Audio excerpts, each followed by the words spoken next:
Hello everyone, welcome back to my new video guys. So आज हम करने वाले हैं प्रेजेंट परफेक्ट टेंस के नेगेटिव सेंटेंसेस। सो गाइस, सबसे पहले तो हम ये देखेंगे कि प्रेजेंट और परफेक्ट का मतलब क्या होता है। ठीक है, तो प्रेजेंट का मतलब होता है जैसे कि हम लोग अभी हम कुछ काम कर रहे हैं रिसेंटली, वो हम अपने प्रेजेंट में कर रहे हैं। समझ रहे हो आप? जैसे मैं कुछ भी कर रही हूँ, जैसे मैं आपको भी पढ़ा ही रही हूँ, तो वो मैं आपको प्रेजेंट में पढ़ा रही हूँ। ठीक है, मैं जो आपको भी सेंटेंस करवा रही हूँ वो भी मैं प्रेजेंट में करवा रही हूँ। मतलब अभी के अभी मैं कोई भी तुरंत काम कर रही हूँ वो मैं प्रेजेंट में कर रही हूँ। ठीक है, परफेक्ट का मतलब क्या होता है कि जो भी काम है आपकी, जो भी चीज है आपकी, वो बिल्कुल परफेक्टली हो चुकी है। ठीक है ना? तो कोई भी आप अपना काम कर रहे हो या कुछ भी चीज कर रहे हो तो वो आपकी परफेक्टली डन मतलब फिनिश्ड हो चुकी है। ठीक है ना?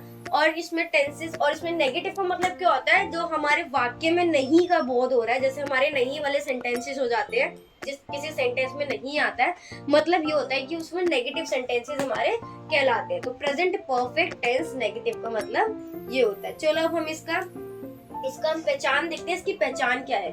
जब वाक्य चुका है, चुकी है, चुके हैं, आ है, ई है, ए है आदि से समाप्त हो।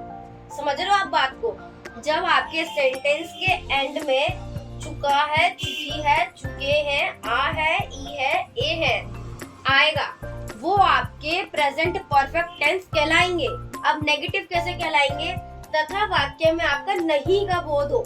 अगर आपके वाक्य में नहीं का बोध हो रहा है, नहीं वर्ड जो आ रहा है, तो वो आपका सेंटेंस वहां पर कहलाएगा नेगेटिव सेंटेंस। समझ रहे हो आप? मतलब जैसे जब वाक्य चुका है, चुकी है, चुके हैं, आ है, ई है, ए है आदि से समाप्त हो, आपके जो सेंटेंस के एंड में ये सारी चीजें आ रही है, चुका है, चुकी है, चुके हैं, आ है, ई है, ए है, और इन सब से समाप्त हो तथा वाक्य में नहीं का बोध हो, वो सेंटेंस आपका प्रेजेंट परफेक्ट टेंस नेगेटिव कहलाएगा। समझ में आया आपको इतनी पहचान? ये हमारे प्रेजेंट परफेक्ट टेंस की पहचान है।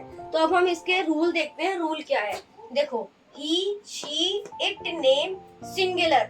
सिंगुलर का मतलब होता है एक, प्लूरल का मतलब होता है एक और एक से ज्यादा। समझ रहे हो आप? सिंगुलर के साथ में ही, शी, इट, नेम, सिंगुलर के साथ में हमारी हेल्पिंग वर्ब आएगी हैज नॉट।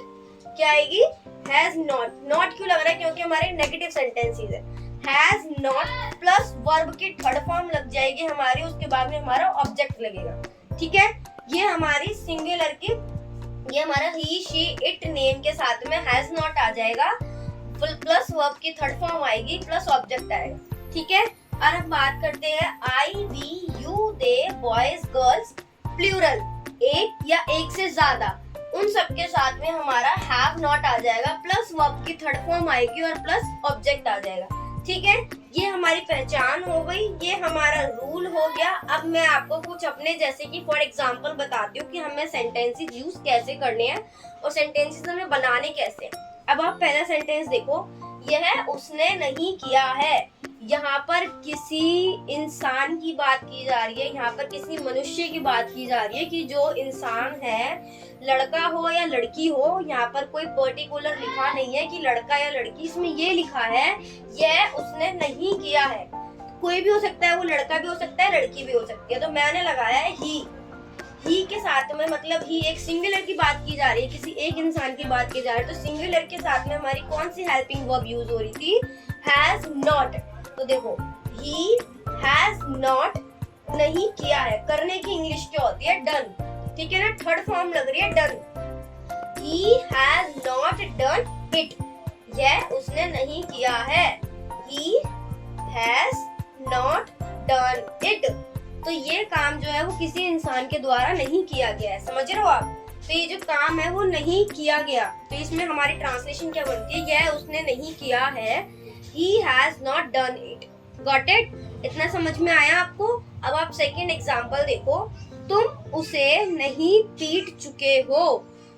अब इसमें क्या है? जो पीटने का काम है वो आपका पूरा कंप्लीट नहीं हुआ है। क्या हुआ? कंप्लीट नहीं हुआ। यूं बोल रहे हैं, तुम उसे नहीं पीट चुके हो, अभी तुमने उसे पूरा पीटा नहीं है, मतलब पीटा ही नहीं है। समझ रहे हो? तो इसमें तुम मतलब किसी प्लूरल की बात की जा रही है। प्लूरल आप देखो, यू, तुम की इंग्लिश हो जाती है यू, तो यू हैव नॉट, यू के साथ में आपकी हेल्पिंग वर्ब आ रही है have not. You have not beat, पीटने की इंग्लिश होती है बीट, इसमें हमें पर थर्ड फॉर्म लगानी है तो इसमें en लगा देंगे हम। You have not beaten him. लड़का भी हो सकता है, लड़की भी हो सकती है, आप किसी को भी मार सकते हो। मतलब इस सेंटेंस में बोला जा रहा है तुम उसे नहीं पीट चुके हो, तो यहाँ पर हम हिम भी लगा सकते हैं, हर भी लगा सकते हैं। हर लड़की के लिए यूज किया जाता है और हिज और हिम लड़के के लिए यूज किया जाता है। Got it? तो तुम उसे नहीं पीट चुके हो, you have not beaten him. So guys, ये हमारा प्रेजेंट परफेक्ट टेंस नेगेटिव का रूल था। पहचान थी कि प्रेजेंट परफेक्ट टेंस नेगेटिव होते क्या है, तो मैंने आपको ये पूरा समझाया है।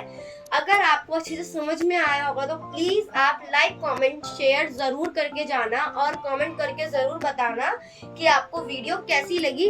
एंड प्लीज सब्सक्राइब करना बिल्कुल मत भूलना। And thank you so much for watching my video. Bye bye.